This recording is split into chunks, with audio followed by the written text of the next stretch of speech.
मंगलम गौतमोगणी मंगलम कुंद कुंदात्यो जैन धर्मोस्तु मंगलम सर्वमंगल मांगल्यम सर्वकल्याणकारिकं प्रधानं सर्वधर्माणां जयनं जयतु शासनं जयनं जयतु शासनं वन्दे निर्भयसागरम्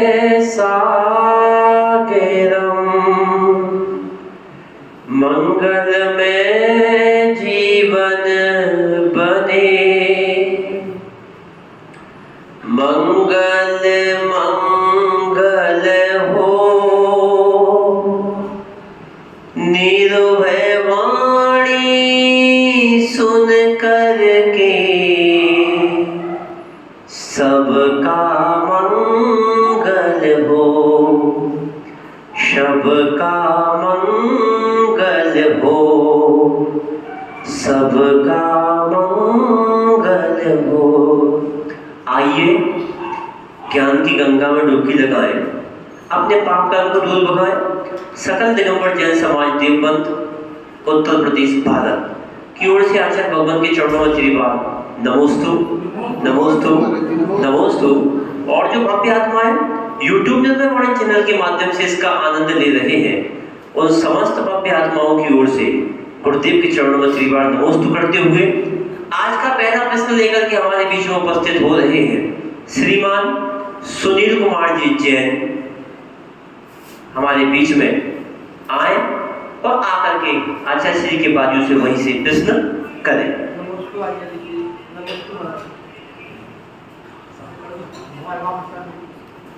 भगवान, मेरा प्रश्न जो दिन में आपके प्रवचन हुए थे उसमें 5 विषयानुभूति, कषायानुभूति, वेदनानुभूति, श्रद्धानुभूति और आत्मा 5 अनुभूतियों का आपने वर्णन किया। भगवान, मैं इसलिए समझना चाहता हूँ कि कौन कौन से गुण स्थान में कौन कौन सी अनुभूति। बहुत अच्छा। देखिए, आत्मा का स्वभाव अनुभव करना है। आत्मा हमेशा संवेदन इसका स्वभाव है, आप है और रहेगा, क्योंकि आत्मा चैतन्यमय पिंड है। अब बात आती है कि आत्मा जब अनुभूति करती है तो एक होती है वेदनानुभूति। ये वेदना की अनुभूति प्रमाद अवस्था तक चलती है, 6ठे गुण स्थान तक। फिर इसके अलावा होती कषायानुभूति। एक कषाय की अनुभूति भी प्रमाद तक ही विशेष रूप से चलती है।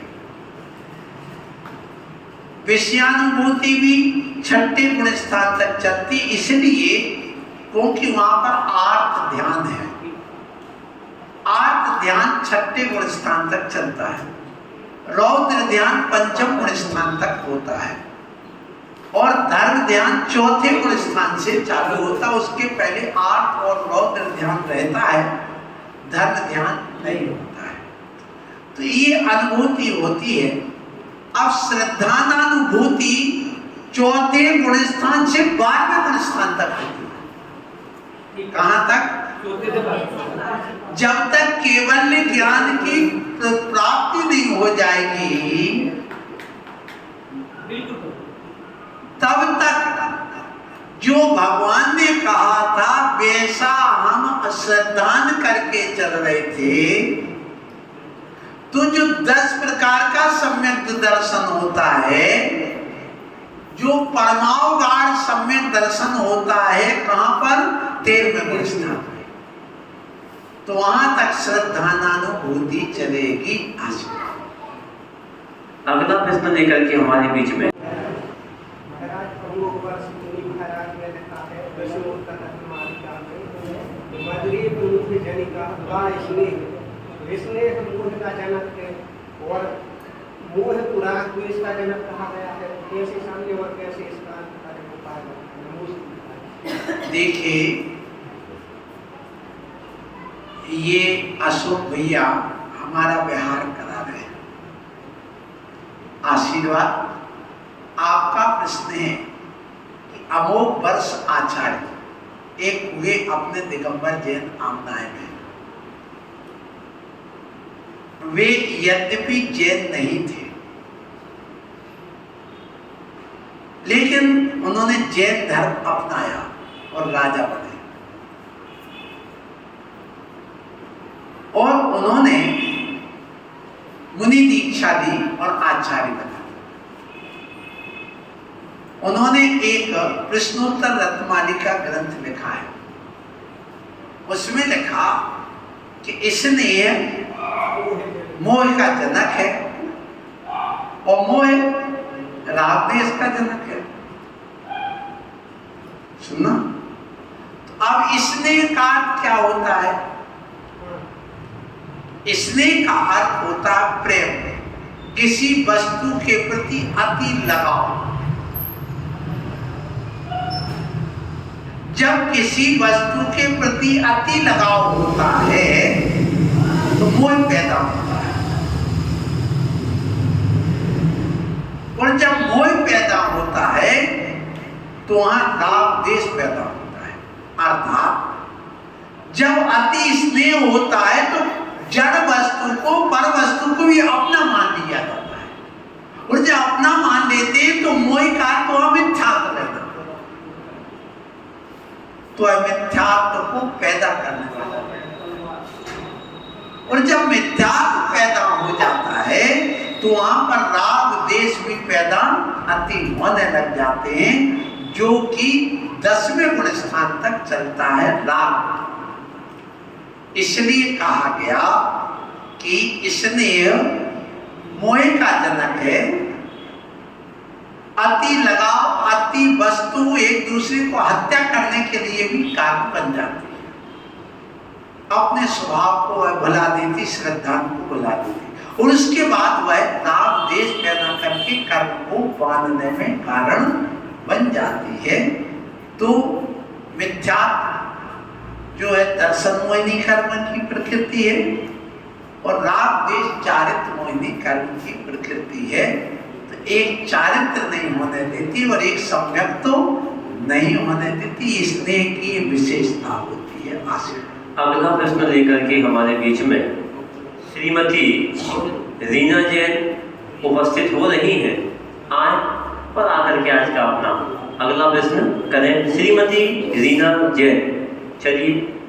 महाराज श्री, ये मेरी शंका समाधान समझ लीजिए या मेरी कमी समझ लीजिए। मुझे अभी 2 या 3 ही साल हुए स्वाध्याय करते हुए, 3 ही साल, लेकिन जो है मैं शास्त्र के प्रति मेरी बहुत रुचि रहती है, लेकिन फिर भी मैं लगातार शास्त्र नहीं पढ़ पाती। वो एक बहुत बड़ी दिक्कत की बात हो रही है मेरे साथ। तो ये मैं इसका शंका समाधान आपसे चाहती हूँ। और दूसरे ये है कि मुझे मंदिर आने की बहुत ललक रहती है कि मैं मंदिर के लिए सारी मेरी तैयारी भी है, मैंने सामग्री भी ले कर ली है, सब कुछ कर लिया है, लेकिन मुझे जो है पाठ करते हुए, पूजा पाठ करते हुए मुझे नींद का बहुत बड़ा वो रहता है। ये मतलब मैं अपने दोष चाहे मुझे। बहुत अच्छी बात। आशीर्वाद। आपका ये कहना है कि हमें दर्शन की, पूजन की, स्वाध्याय की बड़ी ललक है। ललक का बहुत तीव्र इच्छा रहती है, भावना रहती है, लेकिन जब हम पूजा करते हैं तो हमें नींद आती है।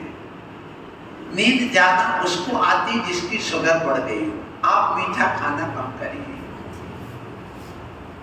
क्या कह रहा हूँ? मीठा खाना कम करिए।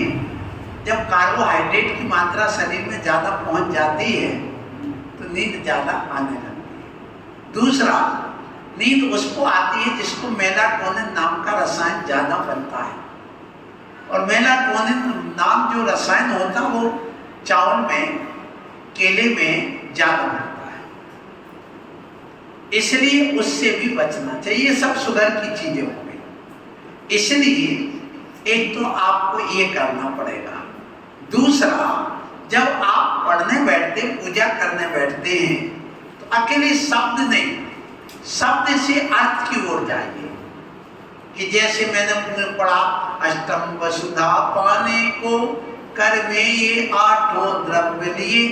अष्टम वसुधा को आप याद करिए, जो प्रागभार नाम की भूमि है सिद्धालय में 8 योजन मोटी, उसको प्राप्त करने के लिए, वहां पहुंचने के लिए मैं 8 द्रव्य लेकर के अष्टकर्म को नष्ट करके और भगवत में वहां आना चाहता। तो धीरे मंत्र गति से पढ़िए। मंत्र गति का अर्थ होता है, देखिए, एक होती पुलुत गति, अष्टम वसुधा, ये पुलुत हो गया। एक मंत्र गति, अष्टम वसुधा पाने को कर में ये 8 द्रव्य लिए।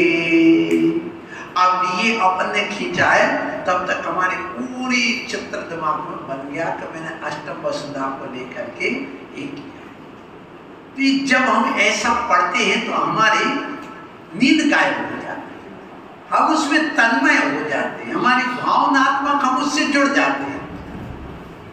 जब तक हम भावनात्मक नहीं जुड़ते हैं तब तक हमें आनंद भी नहीं आता है। तो उस पूजा का आनंद भी लीजिए और नींद को भी भगाइए, तन्मय हो करके ऐसे भाव, पहले शब्द, अर्थ, नया, मता, आगमन और अंत में भावार्थ। ये जो स्वाध्याय की प्रक्रिया बताई गई 5 प्रकार से, वैसे ही अपन पूजा में भी करेंगे तो आपके लिए ये नींद नहीं आएगी। और रही स्वाध्याय की बात, तो स्वाध्याय में आप थोड़ा सा यहाँ नहीं कर सकते, घर में भी कर सकते हैं। एक ग्रंथ रख लीजिए और कोई भी आप अपने ढंग से करते रहिए, तो भी आपका नियम फलता रहेगा। आशीर्वाद। अगला प्रश्न लेकर के हमारे बीच में श्रीमती पूजा जैन उपस्थित हो रही हैं। आए और आकर के आज का अपना अगला प्रश्न, पूजा जैन का नाम लिखा हुआ है इसमें। अच्छा, अगला प्रश्न लेकर के अभय जैन तैयार रहे, आए और आकर के अपना प्रश्न करें। मूल नायक भगवान जो वेदी में विराजमान है, क्या उनपे हम जल से अभिषेक कर सकते हैं? और क्या मूल वेदी में से किसी भी जीवलिंग को अन्य वेदी में ले जाकर क्या उनका अभिषेक पांडुशिला पर विराजमान करके कर सकते हैं कि नहीं? बहुत अच्छी बात है। देखिए, बालक ने प्रश्न किया है, ये देवबंद नाम का नगर है? यहाँ पर पहले अति प्राचीन भारतीय संस्कृति रही है, और जहाँ जहाँ पर भारतीय प्राचीन संस्कृति रही है वहाँ पर आकर के लोगों ने अपना अधिकार जमाने की भी कोशिश की है।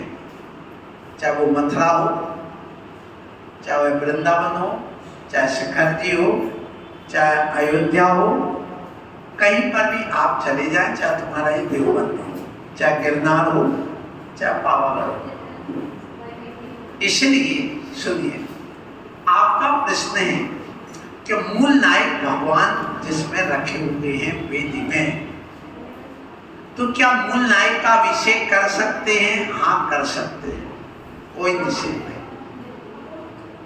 लेकिन उस मूल नायक भगवान की प्रतिमा के नीचे पानी जाने की कोई गुंजाइश ना हो, अर्थात चारों तरफ सीमेंट वगैरह लगी हो, क्योंकि हम उसको अचल प्रतिमा होती मूल नायक, उसको हम उठा नहीं सकते। और यदि नहीं उठाएंगे और उसके अंदर यदि पानी भर जाएगा तो जीव जंतु पड़ेंगे, हिंसा होने लगेगी, असावधानी हो जाएगी। इसलिए उस मूल नायक प्रतिमा को अचल यंत्र लगा करके रख करके चारों तरफ सीमेंट वगैरह की व्यवस्था करें। और जो जल का अभिषेक निष्कासन की भी आप उसमें कोई टोटी वगैरह लगा करके पाइप वगैरह लगा करके बाहर निकालें। और जब मूल नायक को करने जाएं तो जो वेदी के आजू बाजू आसपास है उनकी भी अभिनय ना हो, इस बात का भी ध्यान रखें।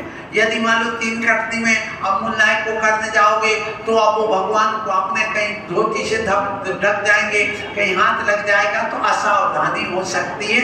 और मूल नायक का बार बार अभिषेक करने से उसमें क्षरण भी संभव है, इसलिए प्राय करके मूल नायक के अभिषेक का निषेध कर दिया जाता है, परंतु निषेध नहीं है। निषेध के कारण आप समझ गए। अब बात यह आई कि जो मूल नायक प्रतिमा है उसको हटाया नहीं जाता। यदि हटाते हैं तो उत्थापन की क्रिया करना पड़ती है और फिर वेदी प्रतिष्ठा की पुनः क्रिया करना पड़ती है। लेकिन मूल नायक को छोड़कर जो चल प्रतिमाएं होती है, मूल नायक को अचल प्रतिमा कहते हैं, और जो शेष प्रतिमा है वो चल प्रतिमाएं कहलाती है, जो सिंहासन आदि में रखी रहती है। उनको अपन उठा करके कहीं भी रख सकते हैं, ले भी जा सकते दूसरी जगह। जैसे रथ यात्रा वगैरह होती तो ले जाते कि नहीं, तो वो अचल प्रतिमा ना ले जाकर के चल प्रतिमा ले जाते। और यदि वेदी वगैरह का जीर्णोद्धार वगैरह हो रहा है तो या तो वेदी का उत्थापन करो, और नहीं करते हो तो मूल नायक यदि वहां रखे रहते हैं और गर्भगृह में तुम्हारा काम चल रहा है तो शेष प्रतिमाएं उनका अभिषेक होना और मूल नायक का प्रतिदिन प्रक्षालन होना अनिवार्य ही है, ये ध्यान रखना। और यदि आपने नहीं किया तो प्रायश्चित लेना चाहिए कि हमारा इतने दिन तक हमने भगवान का अभिषेक न प्रक्षालन नहीं किया, इसलिए धूल जम गई। तो उस प्रतिमा को उठा करके दूसरी वेदी में रखना चाहिए। यदि नहीं है तो एक टेम्परेरी तखत वगैरह बना करके उस पर रखना चाहिए, लेकिन वहां पर वेदी पर नहीं रखे रहना चाहिए। ये प्रतिष्ठा ग्रंथों का विधान है, इसलिए उन प्रतिमाओं को उठा करके दूसरी वेदी में शिफ्ट करिए और उनका प्रतिदिन आप अभिषेक प्रक्षालन जो यथा योग्य होता है वैसा करिए। और जब अपना काम पूरा हो जाए उसको बड़े महोत्सव के रूप में वहीं पुनः पर स्थापित कर देना चाहिए। अगला प्रश्न लेकर के हमारे बीच में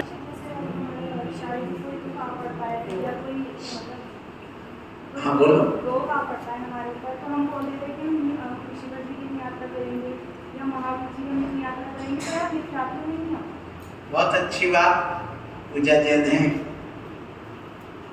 देवबंद नगर की। आपका प्रश्न है कि हम जैसे मान लो कोई तकलीफ आई, बीमारी हुई, या कोई बेटे की सर्विस करना हो, या कोई और भी शादी वगैरह करना हो, तो हम कहते भगवान हमारा काम हो जाएगा तो हम शिखर जी की वंदना करेंगे, हम छत्र चढ़ाएंगे। तो ये मिथ्यात्व में आता है? नहीं आता, ये मिथ्यात्व है, ये सम्यक दर्शन के दोष में आता है। आचार्य सिद्धांत चक्रवर्ती नेमिचंद स्वामी ने इस बात का खुलासा किया है। कर्मकांड जीव का गोमट सार के नाम से एक ग्रंथ है, उनका लिखा हुआ, उसमें 27 और 28 नंबर की कारिका उठा के देखिए, उसमें क्या लिखा हुआ है। उसमें लिखा है स्पष्ट कि चल, मल और अगाध ये 3 दोष पैदा होते हैं सम्यक दर्शन में, पर वो मिथ्या दृष्टि नहीं होता है। यदि आप समझे कि चल दोष क्या कहलाता, मल और अगाध दोष क्या कहलाता है। चल दोष कभी हमारा मन होता कि हम शिखर जी जाके वंदना करें, हमारे भाव वहां अच्छे लगते हैं, कभी हम यहाँ पर देवबंद चले, कभी हम शिखर जी चले, कभी गिरनार जी चले।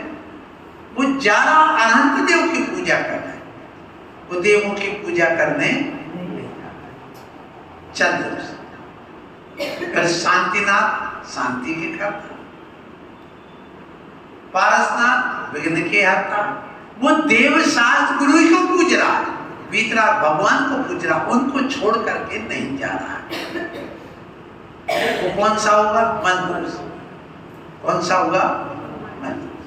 अब अगाध दोष, ये हमारा मंदिर है, हमारे पिताजी ने बनवाया है, मैं जैसा कहूंगा वैसा होगा।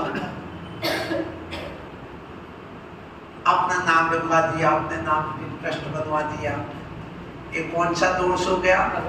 वो हनुमान के मंदिर को नहीं कह रहा है मेरा, वो हनुमान जी के पास नहीं जा रहा, वो दुर्गा जी के पास नहीं जा रहा, वो और कहीं नहीं जा रहा, वो जैन मंदिर को ही अपना कह रहा है। अब ये हो गया। उदाहरण क्या दिया उसमें? बुड्ढे की लकड़ी। क्या उदाहरण दिया? बुड्ढा एक आदमी है और वो चल रहा है और बिना लकड़ी के सहारे वह चल नहीं सकता, और लकड़ी का सहारा लेके जा रहा है, लकड़ी हिल रही है। क्या हो रही है?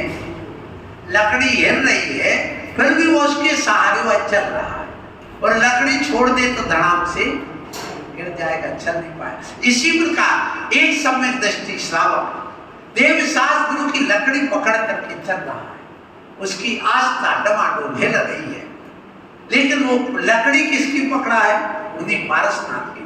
चाहे वो शिखर जी के हो, चाहे यहाँ के, चाहे वो लड़की की शादी के लिए हो, चाहे अपने बेटे की सर्विस के लिए हो, चाहे स्वास्थ्य के लिए हो, पर वह देवशास्त्र गुरु को छोड़ नहीं रहा, जैसे कि बुड्ढा लकड़ी को नहीं छोड़। यदि इनको छोड़ करके कहीं चला जाए, जो खुदेव कहलाते हैं, उनकी यदि पूजने लग जाए, तो उसने देवशास्त्र गुरु की लकड़ी छोड़ दी, इसलिए वह धड़ाम से पर मिथ्या दृष्टि हो जाएगा। इसलिए आप यदि रागी देवी देवताओं को पूज करके अपना भला करना चाहते तो मिथ्या दृष्टि होगी, अरहंत की पूजा करने से मिथ्या दृष्टि नहीं होगी। अंतिम आचार्य परंपरा चलती है। अशोक जी चितौड़ा सागर वालों का प्रश्न है, आशीर्वाद है कि पट्टाचारी क्या कहलाते हैं। सुनिए, एक गुरु के कई आचार्य हो सकते हैं। क्या कह रहा हूं? एक ही गुरु के कई शिष्य आचार्य बन सकते हैं, लेकिन पट्टाचारी एक ही बनेगा। जैसे उदाहरण के लिए अपन चले, आचार्य शांति सागर जी महाराज हुए, उन्होंने अपने जीवन काल में कुल आरिका छुल्लक आदि सब मिला के 17-18 दीक्षाएं दी, समाधि आदि मिला के 25 दीक्षा उनकी लगभग सुनते हैं। अब उनमें से पाय सागर जी भी उनके शिष्य आचार्य बने, पार्श्व सागर जी भी उनके आचार्य बने, शिष्य मुनि 9 मुनियों में से।